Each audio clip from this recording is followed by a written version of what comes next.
안녕하십니까. 신인근의 군사TV 디펜스 브리핑입니다. 자, 오늘도 역시 전 세계에서 벌어지고 있는 국방, 안보, 군사, 무기 소식 엄선해서 여러분들께 브리핑하겠습니다. 자, 오늘은 우리나라와 관계되는 이야기가 여럿 있습니다. 많습니다. 자, 첫 번째 소식입니다. 기쁜 소식입니다. 우리 공군이 주문한 F-35A 전투기 2대가 어제 추가로 청주 공군기지에 도착했다는 소식입니다.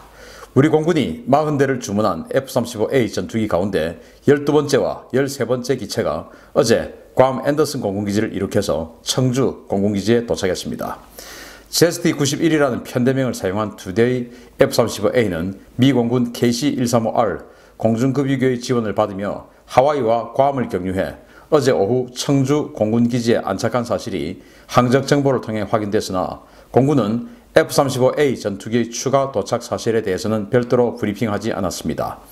이번에 도착한 2대의 F-35A는 청주의 제17전투비행단 소속 151대대와 152대대에 배치될 예정이며 이들 대대는 이달 하순 전력화 행사를 갖고 본격적인 F-35A 실전 배치 시대를 열 예정입니다. 현재 우리 청주기지에는 13대의 F-35A가 도착해서 실전 투입을 위한 전력화 과정을 거치고 있는데요. 공군은 내년에 13대, 내후년에 14대를 추가로 인수해서 2022년까지 2개의 비행대를 완편한다는 계획입니다. 이와 별개로 공군은 20대 규모의 F-35A 전투기를 추가로 구매하기 위한 소요를 제기했는데요. 이 20대는 F-35A 40대 전력화가 끝난 후인 2023년부터 순차적으로 도입될 전망입니다. 자, 우리 공군이 이제 F-35 전투기 13대를 가지게 됐습니다. 자, 어제 F-35A 2대가 하와이 그리고 괌을 거쳐서 우리나라에 도착했습니다. 중간에 이제 공중급유를 받으면서요. 자, 그래서 이제 13대가 되었으니까 이 13대 가지고 참 많은 일을 할 수가 있죠. 여기에 이제 정밀 유도, 장거리 유도 폭탄이죠. 그런 SDB도 달 수 있고 벙커버스터도 달 수 있고 하기 때문에 뭐 제 바람이라면 김정은이 어디 있는가 알면 거기다가 그냥 해버렸으면 좋겠다라는 생각도 한번 해보는데 어쨌든 우리 공군이 이제 아주 선진적인 그런 공군이 되었습니다. 항상 우리 공군이 팬텀기도 그렇고 F-15도 그렇고 좀 끝물의 전투기를 샀었어요. 그러다 보니까 팬텀 처음에는 좋다고 그랬죠. 그런데 이제 최근에 퇴역 직전의 팬텀은 어떤 취급을 받았습니까? 완전히 뭐 팬텀 그러면 노익장 이런 이야기가 나올 정도로 또 특히나 우리 공군은 이제 개량을 하지 않기로 개량에 인색하기로 소문이 났었기 때문에 팬텀은 거의 개량 없이 40년 이상을 사용을 한 전투기입니다. 그렇게 해서 좀 끝물의 전투기를 샀는데 우리 공군이 지금 가지고 있는 F-16 전투기 지금 2개 비행단이 있죠. 지금 그 충주에 있는 19전투비행단 그리고 충남 서산에 있는 20전투비행단 그리고 이제 주한미군 군산기지에도 1개 비행대가 가 있는데 KF-16이나 F-16 같은 경우는 미국이 F-16을 개발한 초창기 때 우리도 이제 도입을 했죠. 그러다 보니까 지금도 아주 최신형 소리를 듣고 앞으로도 지금 미국이 계속 F-16을 판매를 합니다. 그러니까 이 F-16은 우리가 끝물이 아니고 첫물 또는 중간물쯤에 샀기 때문에 이 부품 공급이라든지 그리고 주변의 인식이라든지 또 그 전투기 자체의 능력이라든지 이런 것들이 계속 유지가 되고 또 미국이 그걸 또 이제 개량을 하니까 우리도 지금 이제 F-16, KF-16 개량을 하지 않습니까? 그런 개량 프로그램도 우리가 맛볼 수가 있고 한 여러 가지 점이 있죠. 그래서 이렇게 미국이 스타트하는 것과 거의 똑같이 스타트를 하는 이 F-35 정말 앞으로 우리 대한민국 영공을 40년 그리고 50년 이상 부품 공급 걱정 없이 너끈하게 지켜줄 수 있다라고 생각이 되고요. 좀 아쉬운 것이 사실 이 F-35의 전력화 행사를 우리 군 차원에서 또는 국방부 차원에서 하다못해 공군 차원에서라도 제대로 한 적이 없습니다. 사실은 이 F-35 같은 경우는 그동안 우리 대한민국이 도입해왔던 수많은 무기체계 중에서 가장 강력하고 가장 첨단적이고 한 그런 무기체계 아니겠습니까? 그리고 그 어떤 무기체계보다도 뭐 제가 뭐 끝물, 중간물 이런 거 말씀드리는데 끝물도 아니고 중간물도 아니고 완전히 전 세계 글로벌을 저 모든 통틀어서 가장 스타트하는 이런 첫물이기 때문에 사실 이거 굉장히 홍보할 가치가 많죠. 그런데 우리 공군이 또 우리 국방부가 사실 연말에 그동안 뭐 왜 F-35 전력화 행사 제대로 안 하냐라는 비난이 있으니까 국방부 장관, 정경두 국방부 장관 참석해서 성대하게 하려고 하는 계획을 살짝 비쳤었어요. 그런데 요새 이제 남북관계가 아니고 이제 미북관계죠. 미북관계가 다시 경랑의 회오리로 빠져들려고 하는 그런 시점이라서 그런지 지금 뭐 입 밖에도 내지 않고 이 F-35가 우리 청주기지에 2대가, 즉 올해 2019년도에 인도될 물량, 최종 물량이 다 들어왔다. 그래서 13대가 됐다 라고 하는 거 지금 거의 홍보하지 않고 우리 신의균의 군사TV 아니면 그 누구도 알 수 없는 그런 뉴스가 될 뻔했습니다. 저희들이 뭐 단독 보도를 하고 있으니까요. 그래서 그러고 보면 참 북한 눈치를 너무 보는 것이 안타깝다. 북한은 북한이고 어차피 북한이 우리가 이 F-35 도입하는 거 모릅니까? 이미 계약 다 해가지고 2020년 10세대, 2021년 10세대, 그 다음에 14대 이런 식으로 다 알고 있는데 그 도입하는 거 그걸 왜 숨깁니까? 왜 눈치를 봅니까? 참 이런 부분에 있어서 우리 공군의 또 우리 국민의 사기를 높여주는 차원에서 이런 거 성대하게 한번 할 필요 있는데 참 안타깝다 라는 그런 말씀을 드리고요. 두 번째 소식입니다. 남중국해에서 중국에게 시달리고 있는 필리핀이 인도와 브라모스 미사일 도입을 위한 최종 가격 협상에 들어갔다는 소식입니다. 꾸준히 브라모스 도입설이 돌았던 필리핀이 인도와 브라모스 미사일 도입을 위한 최종 가격 협상에 들어갔다고 제인스가 9일 보도했습니다. 제인스는 필리핀 협상팀이 인도와 전체 미사일 도입 수량과 가격에 대한 협상을 벌이고 있으며 이는 사거리 292km급의 지상 발사형 브라모스 미사일을 도입을 위한 것이라고 전했습니다. 필리핀은 이 미사일을 운용하기 위해서 지난 10월 제1 지상기반 미사일 포대를 창설했으며 이 부대는 브라모스 미사일이 전력화되는 대로 인수해서 작전에 들어갈 예정입니다. 필리핀이 도입하려는 브라모스 미사일은 인도가 러시아의 야혼트 미사일 기술을 지원받아 개발한 초음속 대함 미사일로 마하 3에 달하는 속도와 300km 사정거리로 현존하는 함대공 방어 체계로는 요격이 대단히 까다로운 무기입니다.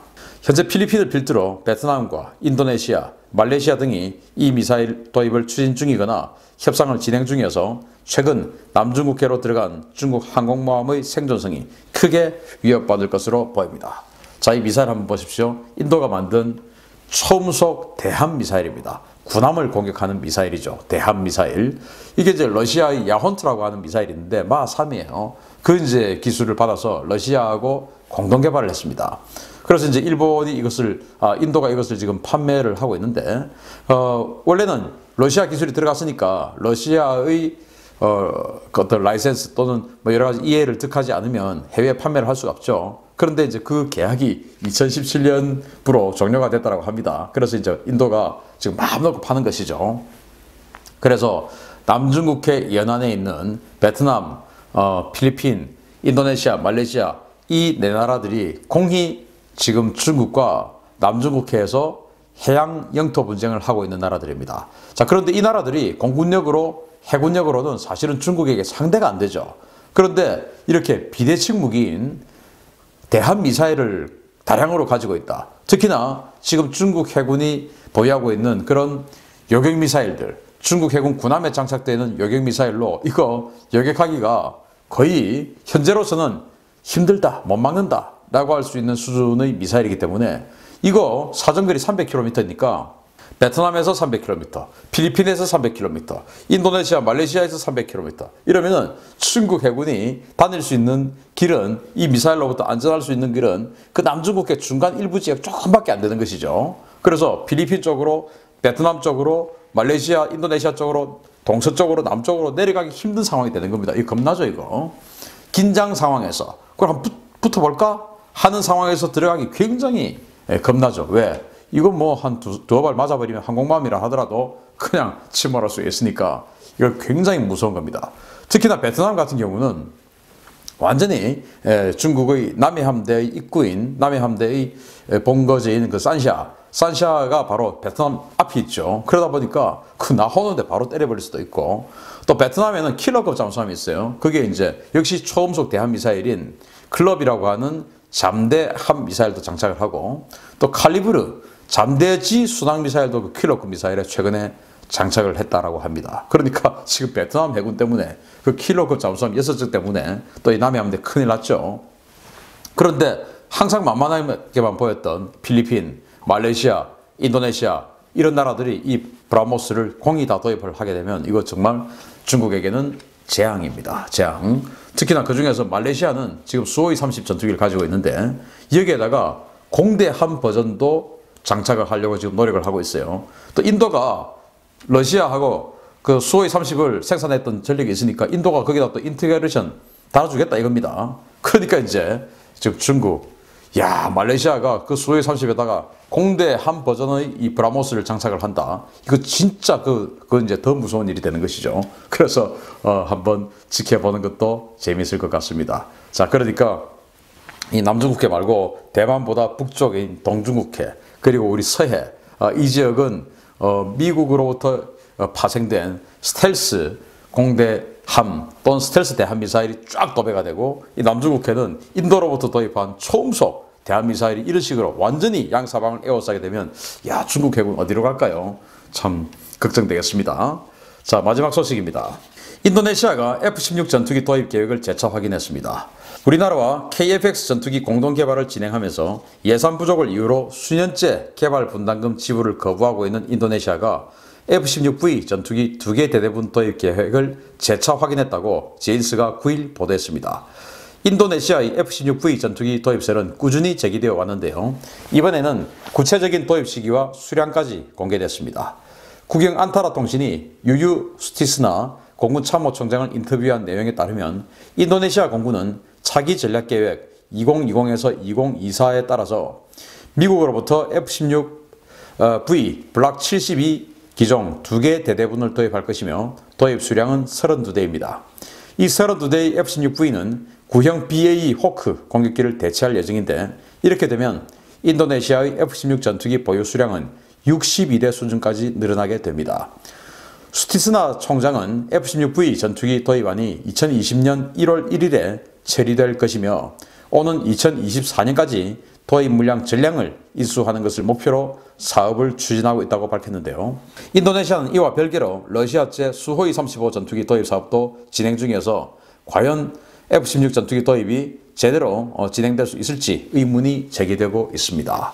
자, 지금 인도네시아가 느닷없이 F-16 중에서 가장 최신의 버전인 이 F-16V 블락 72 버전을 지금 도입하겠다라고 선언을 한 이후에 이제 그게 진짜냐 거짓말이냐 이거 조금 관심이 있었는데 이거 진짜인가 봅니다. 제인스가 보도를 한 바에 따르면 이제 인도네시아의 공군 참모총장 인터뷰했다라는 거 아닙니까? 이거 32대를 도입한답니다. 32대. 지금 이제 인도네시아 공군이 기존에 호크 훈련기, 우리도 이제 호크 훈련기, 영국제 호크 훈련기 알고 있지 않습니까? 그 호크 훈련기의 공격기 버전, 그걸 대체하는 용도로 이걸 그 F-16V를 도입을 한다는데 그 호크를 F-16V로 대체를 한다면 이거는 뭐 공군력이 어마어마하게 업그레이드 되는 거죠. 이 F-16V는 뭐 그 A사 레이더에 정말 그 스텔스 이전의 전투기가 가져야 할 모든 능력을 다 가지고 있는 그런 최신의 전투기인데 이런 전투기를 32대를 도입한다? 그리고 또 러시아가 가지고 있는 최강 전투기죠. 4.5세대 전투기 중에서 최강 전투기인 수호이 35 이걸 또 10대를 도입한다? 또 기존에 수호이 27이 또 있다? F-16이 또 기존에 30대가 있다? 자, 그러면은 지금 이것만 봐도 그 호크까지 포함해서도 인도네시아 공군이 지금 갑자기 2배로 확장되게 됩니다. 여러분, 공군 전력이 우리처럼 뭐 400대, 500대 전투기 이렇게 된 나라들이 50대 느리고 이거는 50대 느렸구나. 사실 그것도 엄청난 일인데 그런데 50대 있는 나라가 100대가 되면 2배 아닙니까? 우리가 400대 있다가 800대 되는 거하고 똑같은 거예요. 그런데 거기다가 우리 KF-X 또 50대를 또 추가 구매한다. 그거 지금 우리한테 돈 안 주고 있지 않습니까? 그래서 공군 전력이 갑자기 150대 이상이 된다. 공군 전력이 갑자기 3배로 된다 이겁니다. 이거 여러분들 믿어지십니까? 왜 갑자기 인도네시아가 공군 전력을 3배로 늘려야 할까요? 3배로. 또 무슨 돈으로? 이 F-16V 싸지 않습니다 이거. 거의 아마 프로그램 가격으로 1억 달러 가까이 갈 겁니다. 1억 달러. 그런데 무슨 돈으로 또 여기에다가 수호이 35까지 이거 과연 도입이 가능할 것이냐. 수호이 35 도입은 지금 미국이 반대하고 있습니다만은 어쨌든 지금 도입 계획을 계속 진행을 하고 있죠. 그런데 우리 KF-X 50대 도입할 수 있을까요? 저는 굉장히 의문이다. 그래서 지금 우리가 속고 있는 것은 아닐까. 빨리 정신 차리고 현실을 직시해야 되지 않을까라는 생각을 해보고요.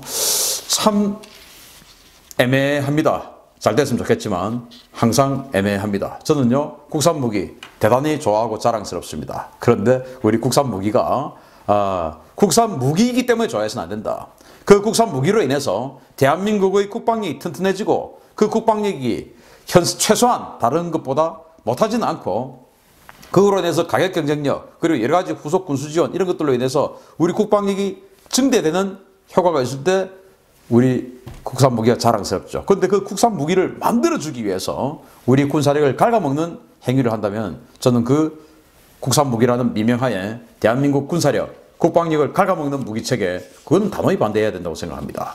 어쩌면 KF-X가 그런 정체가 아닐지 지금 인도네시아 때문에 걱정이다 이겁니다. 잘 살펴봐야 되겠다 라는 말씀을 드리면서 오늘 브리핑 마치겠습니다. 감사합니다.